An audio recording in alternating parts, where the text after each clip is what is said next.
Olá, hoje iremos falar um pouco sobre uma das ferramentas mais destrutivas utilizadas pela esquerda nos últimos 30 anos, não só no Brasil, como também em alguns países ocidentais, exemplo dos Estados Unidos e Canadá.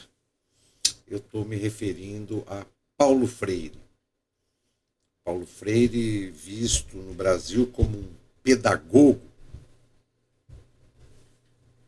Que eu saiba, ele nunca fez faculdade de pedagogia e ele é santificado pelas faculdades de pedagogia não só do Brasil, como do exterior. O Paulo Freire foi um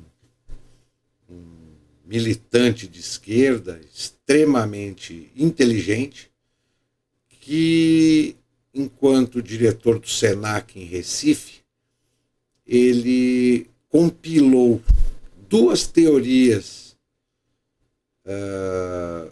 uma teoria de um filósofo alemão chamado Laubach, que estava desenvolvendo um método para a alfabetização de adultos nos anos 40, e uma outra teoria de alfabetização desenvolvida pelo Partido Anarquista Espanhol, através do Maurice Ferrer. Ele juntou essas duas teorias e batizou de método Paulo Freire, ou a pedagogia do oprimido. Mas a função do método Paulo Freire não é ensinar, é emburrecer e criar militância para a esquerda. Eu vou me referir muito ao que o Paulo Freire fez no ensino norte-americano, para vocês terem uma ideia de que esse estrago causado pela esquerda na utilização do método Paulo Freire não se limita ao Brasil. Tá?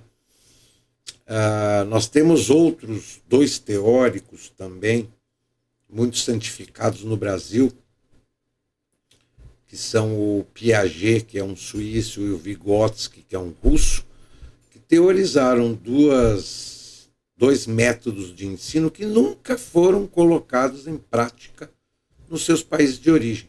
Mas no Brasil eles são praticados, são santificados, e o que se tem de mais correto e mais certo é que o Brasil, eu acho que é o único país onde se desenvolveu a implementação das faculdades de pedagogia como uma verdadeira praga e se deu superpoderes para os pedagogos para atuarem em sala de aula, algo que a pedagogia não pratica. A pedagogia, no máximo, alfabetiza crianças. E hoje a gente tem pedagogo atuando em sala de aula de ensino fundamental, médio, coordenando curso de graduação em faculdade.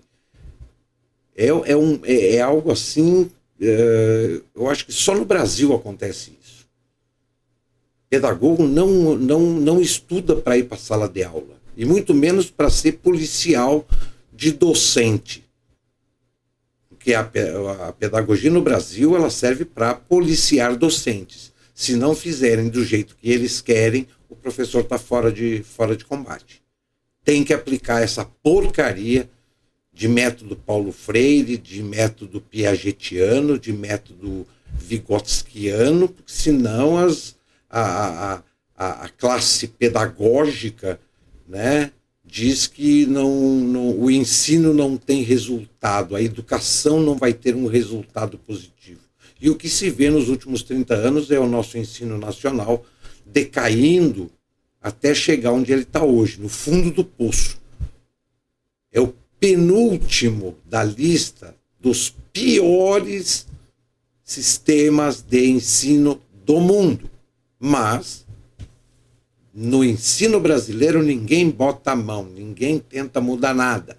Por quê? Porque a esquerda, seja ela da ala mais radical, que é o que a gente tem com o PT e seus amiguinhos, ou da ala social-democrata, que era o que tinha...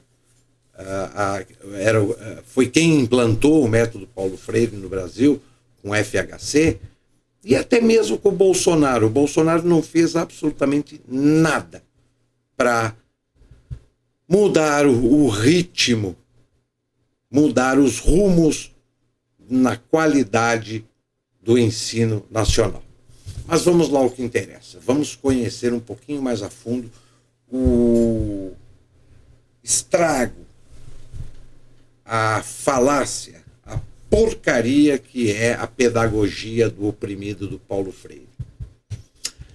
Assim como o mais famoso Teach for America, o programa New York Teaching Fellows, fornece um caminho alternativo à certificação estadual para aproximadamente 1.700 professores novos por ano.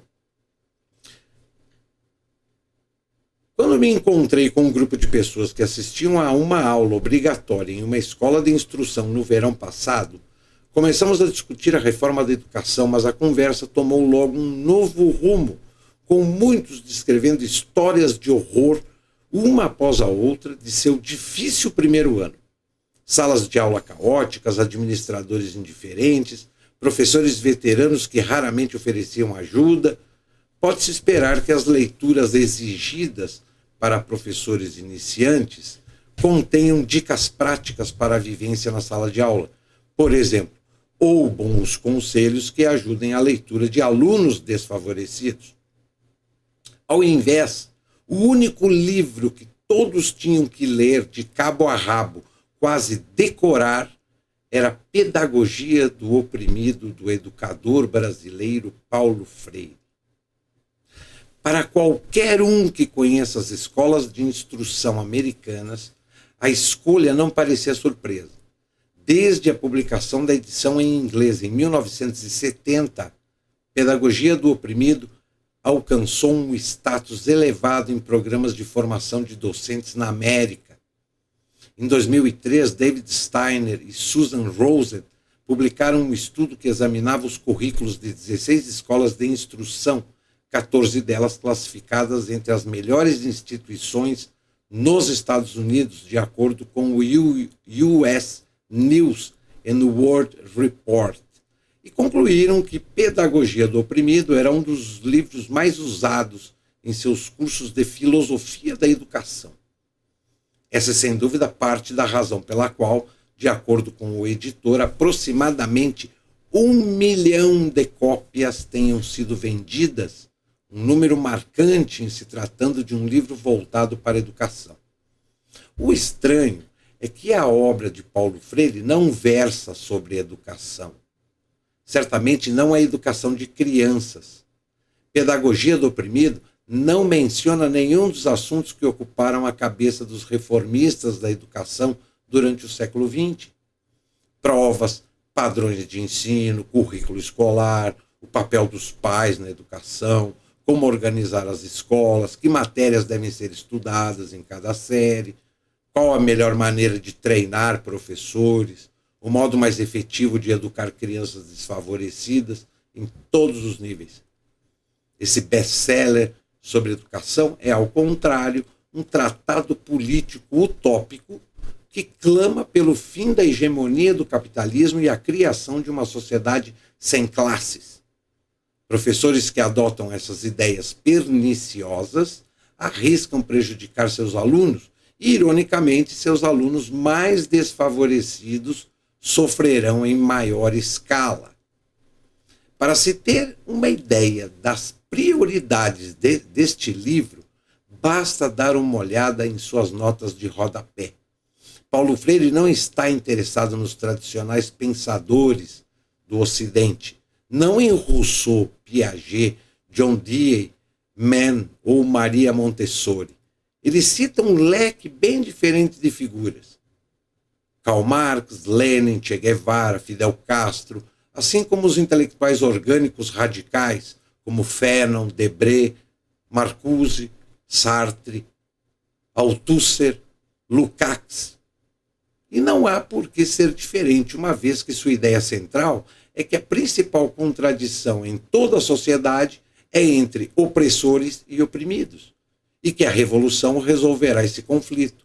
Os oprimidos estão destinados a desenvolver uma pedagogia que os leve à sua liberdade. Aqui, numa passagem-chave, está como Freire vê seu projeto de emancipação. A pedagogia do oprimido é uma pedagogia que deve ser feita com e não para o oprimido, tanto indivíduos ou grupos, numa incessante batalha para recuperar sua humanidade. Essa pedagogia faz da opressão e suas causas objetos de reflexão pelo oprimido, e dessa reflexão virá o engajamento necessário na luta pela sua liberdade. E na luta, essa pedagogia se fará constante. Como essa passagem deixa claro, Paulo Freire nunca teve a mais leve intenção de que pedagogia seja algo que se refira ao dia a dia na sala de aula, como análise e pesquisa ou qualquer coisa que se leve a uma melhor produção acadêmica dos alunos. Ele almeja algo maior. Sua idiosincrática teoria sobre escolas remete apenas à autoconsciência dos trabalhadores e camponeses explorados, que estariam percebendo a opressão no mundo. Uma vez que eles cheguem à noção de que estão sendo explorados, mirabile dicto, essa pedagogia não mais pertence aos oprimidos e passa a ser uma pedagogia de todos no processo de liberação permanente. Paulo Freire raramente fundamenta sua descrição de luta entre opressores e oprimidos em uma sociedade ou um período histórico em particular. Ele se torna difícil ao leitor julgar se o que ele está dizendo faz sentido ou não. Não sabemos se os opressores a que ele se refere são os banqueiros norte-americanos, os barões latino-americanos ou ainda autoritários burocratas da educação. Sua linguagem é tão metafísica e vaga que ele pode simplesmente estar se referindo a um jogo de tabuleiro com dois lados oponentes, os opressores e os oprimidos. Ao fazer análises gerais sobre a luta entre esses dois lados, ele se apoia na formulação padrão de Karl Marx, segundo a qual a luta de classes necessariamente leva a uma ditadura do proletariado, e essa ditadura significa a transição para a abolição de todas as classes e a uma sociedade sem classes. Em uma nota de rodapé, entretanto, Paulo Freire menciona uma sociedade que de fato atingiu a permanente liberação que ele propõe. Esse parece ser o fundamental aspecto da revolução cultural de Mao Tse-tung na China. Os milhões de chineses de todas as classes que sofreram e morreram sob o tacão da revolução brutal provavelmente discordam. Paulo Freire também oferece conselhos a líderes revolucionários que precisam entender a revolução por causa de sua natureza criativa e liberal, como um ato de amor. O exemplo usado por Paulo Freire em seu amor revolucionário é ninguém menos que o símbolo da Revolução Armada de 1960, Che Guevara, que afirmou que o revolucionário é guiado por forte sentimento de amor. Paulo Freire deixa de mencionar, no entanto, que Che Guevara foi um dos mais brutais personagens da Revolução Cubana, responsável pela execução de centenas de oponentes políticos. Afinal, escuridão e tristeza parecem ser o menor dos problemas do livro Pedagogia do Oprimido. Mas assim mesmo é válido citar um trecho da abertura do livro. Enquanto o problema da humanização sempre foi, do ponto de vista axiológico, o problema central da espécie humana, ele agora toma um caráter de preocupação inevitável. Preocupação pela humanização remete ao reconhecimento da desumanização, não apenas como uma possibilidade ontológica, mas como uma realidade histórica. E à medida que o indivíduo percebe a extensão da desumanização, ele ou ela deve se perguntar se humanização é uma possibilidade viável. Na história, em contextos objetivos e concretos, tanto a humanização quanto a desumanização são possibilidades para uma pessoa enquanto um ser incompleto, consciente de selo. Precariamente traduzindo, humanização é bom e desumanização é ruim. Como nos dias em que os panfletos revolucionários acertaram como em Um Fantasma Está Assombrando a Europa. Como esse livro sobre opressão, luta de classes, a destruição do capitalismo e a necessidade de uma revolução pode ter sido confundido com um tratado sobre educação que pode resolver os problemas das escolas do século XXI nas cidades do interior dos Estados Unidos e de tantos outros países latino-americanos. A resposta para essa questão começa em Pernambuco, um estado do Nordeste brasileiro. Nas décadas de 50 e 60, Paulo Freire era um professor e um radical ativista político na capital Recife, onde ajudou a organizar campanhas em prol da alfabetização de camponeses. Paulo Freire percebeu que aulas de alfabetização e civilidade eram um bom caminho para fazer com que camponeses pobres votassem em candidatos da esquerda radical. Sua pedagogia começou, então, com campanhas para a mobilização de um grande número de eleitores, rendendo-lhe poder político. Em 1964, o governo militar assumiu o poder no Brasil. Freire passou um tempo na cadeia e depois ficou exilado no Chile, onde, inspirado por seu trabalho com camponeses, trabalhou em pedagogia do oprimido. Daí a insistência do livro de que educação escolar não é um processo neutro, mas que sempre carrega um propósito político. Consequentemente, também um dos poucos pontos verdadeiramente pedagógicos do livro, sua oposição em submeter os estudantes a qualquer conteúdo acadêmico que ele se refere como conhecimento oficial, que serve para racionalizar a desigualdade inerente na sociedade capitalista. Uma das metáforas de Paulo Freire, mais citadas, repudia a educação em uma via professor-aluno e a compara com o conceito bancário, onde a atuação do aluno é apenas a de receber e guardar os créditos. Paulo Freire propõe, ao invés da dicotomia entre professores e alunos, uma nova relação entre estudantes e professores a partir do diálogo e da busca de soluções em conjunto, até que o papel de aluno e professor se fundisse em professor-estudante e estudante-professor. Após a publicação da edição em inglês do livro em 1970, Paulo Freire recebeu um convite para dar uma palestra na Harvard Graduate School of Education, Universidade de Harvard. E no decorrer da década seguinte encontrou audiências entusiasmadas em universidades americanas. Pedagogia do Oprimido encontrou eco entre educadores progressistas que já estavam comprometidos com uma visão da sala de aula baseada no aluno ao invés de guiada pelo professor.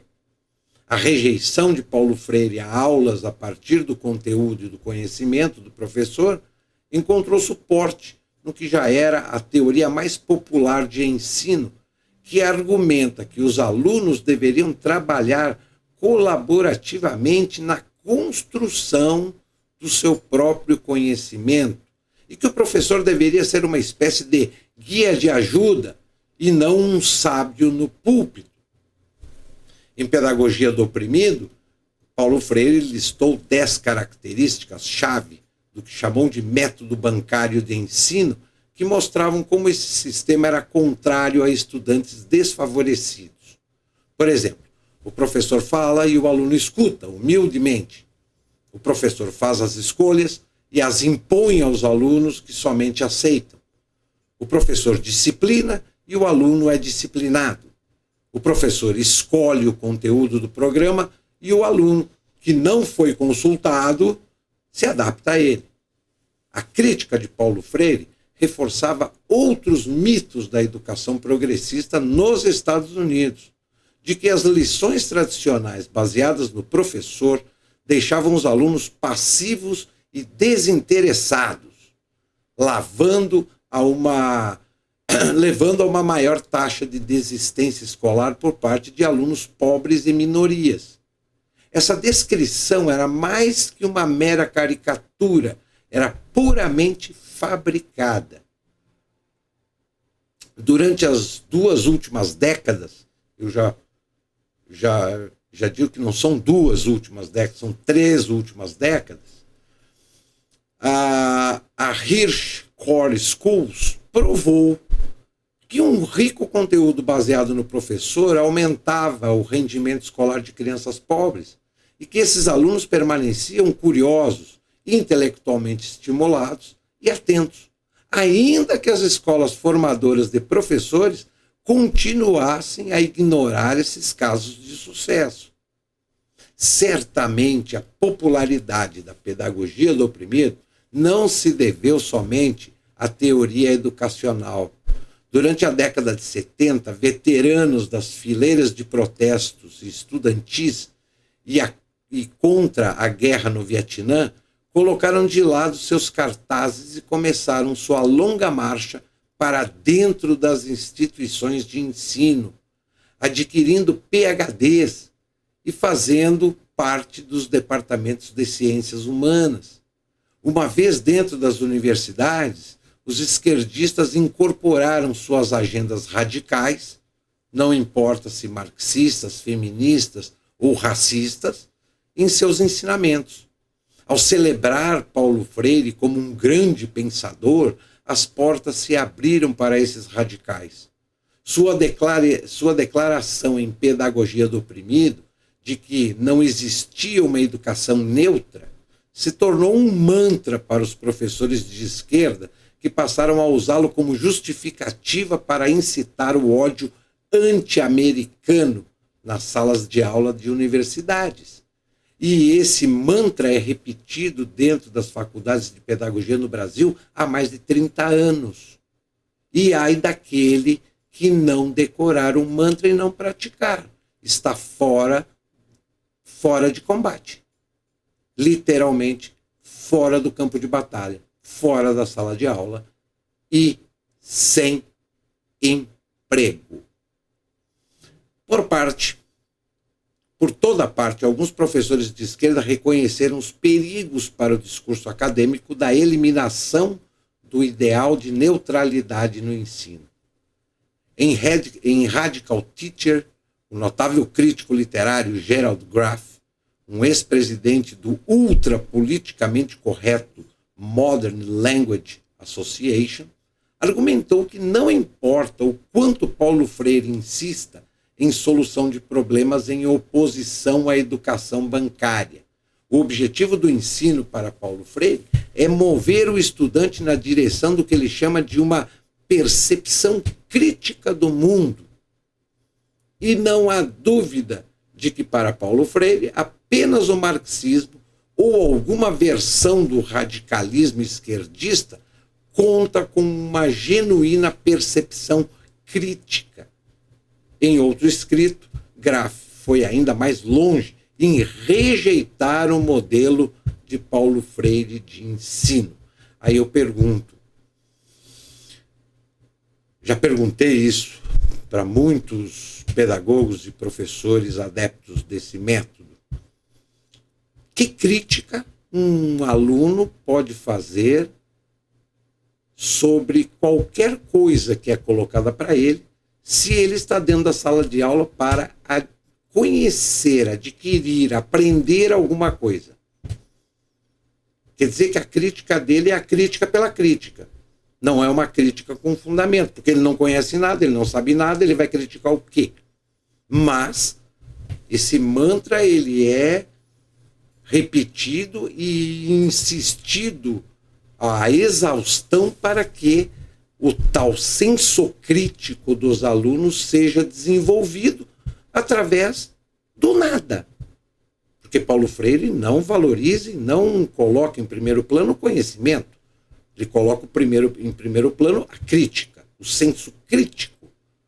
Agora, se você não tem conhecimento para criticar nada, a sua crítica ela é vazia.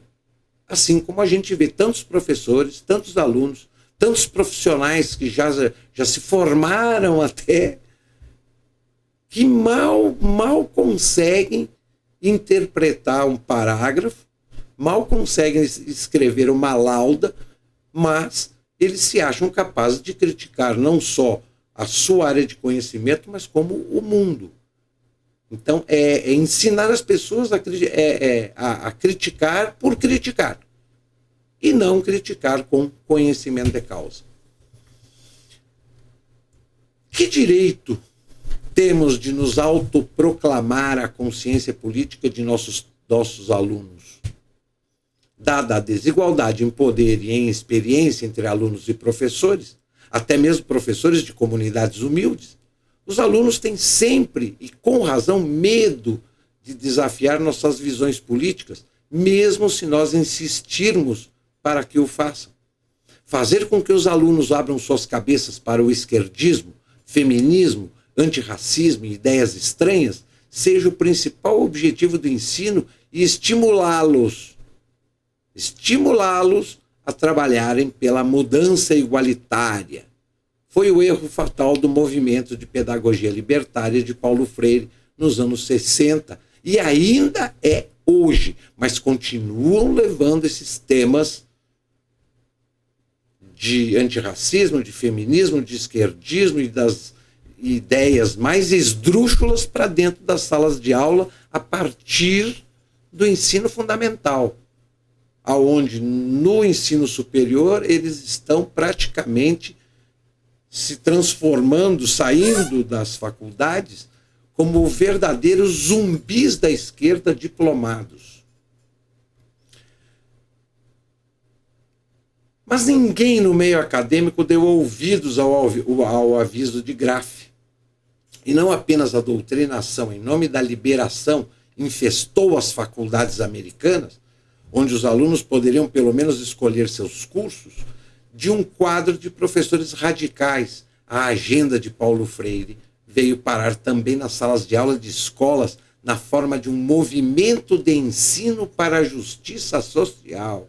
Quer dizer, nos Estados Unidos tudo começou dentro das universidades e depois foi para dentro das escolas de ensino fundamental e médio. Aqui no Brasil não, aqui no Brasil começou com o projeto do Educação para Jovens e Adultos, a alfabetização de jovens e adultos. E a partir daí foi gradualmente implementado no ensino fundamental, no ensino médio e hoje já está dentro das faculdades. Foi feito o caminho inverso, mas sempre buscando o mesmo objetivo. Como um caso de estudo, consideremos a carreira de Robert Patterson. Patterson começou nos anos 80 como um professor primário. Ele descreveu como se engajou no sistema de ensino de Paulo Freire, através da pedagogia do oprimido, procurando uma maneira de usar as lições do radical pedagogo brasileiro com seus alunos bilíngues de quarta e quinta série. Patterson chegou à conclusão de que teria que separar do método bancário de educação, no qual o professor e os gabaritos tinham as respostas certas, e os alunos são requisitados a regurgitar periodicamente. Ao invés, ele usou o método Paulo Freire, que se baseia na experiência do aluno, Isso significa desafiar os alunos a refletirem a natureza social do conhecimento e do currículo. Peterson quer nos fazer acreditar que seus alunos de quarta e quinta série se tornaram críticos teóricos, questionando a natureza do conhecimento como calouros estudantes da escola de Frankfurt. O que de fato aconteceu foi que Peterson usou a racionalidade de Paulo Freire para se tornar a consciência política de seus alunos. Após uma intervenção do exército americano na América Latina, Peterson decidiu levar seus alunos para demonstrações de protesto contra a ajuda americana aos contras, em oposição aos sandinistas marxistas na Nicarágua. As crianças ficavam após as aulas fazendo cartazes com as seguintes inscrições: deixem-nos governar sua terra, ajudem a América Central, não os matem, dê liberdade aos nicaragüenses. Peterson era orgulhoso de um aluno da quarta série, em particular, que descreveu uma passeata na revista da turma. Uma terça-feira chuvosa de abril, alguns alunos da nossa turma foram fazer protesto contra os contras, escreveu o aluno. O povo da América Central é pobre e são bombardeados. Quando fomos protestar, estava chovendo e parecia que os contras estavam nos bombardeando. Hoje em dia, Peterson é o editor da Rating King Schools, a líder nacional em publicações para educadores com base na justiça social. Ele também é o editor de um livro chamado Rating King Mathematics, Teaching Social Justice by the Numbers, que oferece lições de matemática para a doutrinação de jovens crianças sobre o demônio racista e imperialista. Em parte, graças aos esforços de Peterson, o movimento de justiça social em matemática, assim como em outras matérias acadêmicas, chegou com força total. A justiça social tem um pé na maioria das escolas de instrução do país e goza do apoio de alguns dos maiores nomes em educação da matemática, incluindo muitos dos recém-presidentes da American Education Research Association e seus 25 mil membros, a organização de onde saem a maioria dos professores dos Estados Unidos. Seus vários livros pseudo-escolares, jornais e conferências exaltam os supostos benefícios para as crianças desfavorecidas do método de ensino que Peterson um dia infligiu em seus alunos de quarta série em Milwaukee. Para rebater as críticas de que o objetivo do movimento é a doutrinação política, educadores adeptos da justiça social desenvolveram um aparato escolar para retratar a educação com fins de justiça social apenas como mais um sistema educacional válido, baseado em pesquisa.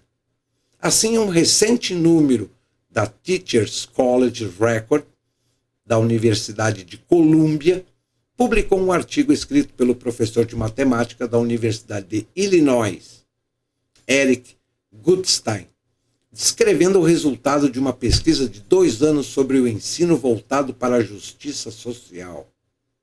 A pesquisa consiste numa observação de suas próprias aulas durante 2 anos numa escola pública de Chicago e conclui que foi um grande sucesso. Parte da evidência foi a declaração de um de seus alunos. Abre aspas, eu pensava que matemática era apenas uma matéria que eles nos ensinavam porque entendiam bem, mas agora eu percebi que você pode usar a matemática para defender seus direitos e também perceber as injustiças ao seu redor. Gutstein concluiu que os jovens nas salas de aula são mais do que apenas alunos. São, na verdade, atores na luta pela justiça social. Não existem evidências de que a pedagogia de Paulo Freire tenha tido muito sucesso no terceiro mundo. nem que os regimes revolucionários favoritos de Paulo Freire, como China e Cuba, tenham reformado seus próprios sistemas bancários de ensino, no qual os alunos mais brilhantes são controlados, disciplinados e têm seus conteúdos educacionais rígidos para atenderem às demandas nacionais e a produção de mais administradores industriais, engenheiros e cientistas. O quão perverso é, então, que apenas nas cidades do interior dos Estados Unidos os educadores paulo-freireanos são levados a libertar crianças pobres de uma opressão imaginária e os recrutem para uma revolução que nunca virá? As ideias de Paulo Freire são perigosas, não somente para os alunos, mas também para os professores comprometidos com esse tipo de educação. Um consenso mais amplo está emergindo entre os reformadores da educação de que a melhor opção para enriquecer as conquistas acadêmicas das crianças nas cidades de interior dos Estados Unidos, por exemplo, é melhorar dramaticamente o nível dos professores que nelas ensinarão. Melhorar a qualidade dos professores numa tentativa de reduzir a diferença entre a educação de crianças pobres e as demais é o maior foco na agenda educacional, ou era, né? O maior foco da agenda educacional dos democratas ou da esquerda norte-americana. Mas se a qualidade dos professores é agora o principal foco, isso desafia a racionalidade de que a pedagogia do oprimido ainda ocupe um lugar de destaque em cursos de treinamento para professores, que certamente nada aprenderão sobre tornarem-se melhores instrutores com seus desacreditados chavões marxistas. Em resumo, o ensino norte-americano é tão ruim, tão ideologizado, tão podre quanto o ensino brasileiro. Desde as escolas básicas até as universidades que adotaram o método Paulo Freire, caso de Harvard. Como mudar esse cenário? Aqui e nos Estados Unidos? Tem que fechar as faculdades de pedagogia, tem que tirar todos esses professores que foram catequizados pelas faculdades de pedagogia com métodos esquerdistas de ensino e reconstruir todo o sistema educacional sem esse povo decantando Paulo Freire, Vygotsky, Piaget e essa formação de militância marxista dentro das escolas, que nós já estamos indo para a 5ª geração de estudantes na formação utilizando esses métodos de ensino da esquerda. Solução tem. O que falta é vontade política ou uma classe política que realmente não queira fazer uso da ignorância das pessoas em prol da sua política oportunista que pratica.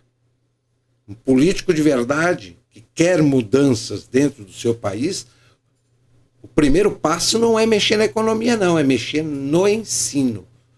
Se não mexer no ensino, ele pode fazer o que ele quiser com a economia, porque os rumos não vão mudar. Muito pelo contrário, a gente já tem praticamente 5 gerações de pessoas catequizadas, emburrecidas por esse sistema de ensino Paulo Freire, que já não vão produzir aquilo que o país precisa. Então, nós vamos demorar aí mais umas 5 gerações para formar gente capaz, mudando o sistema de ensino. Tudo leva tempo, nada é imediato.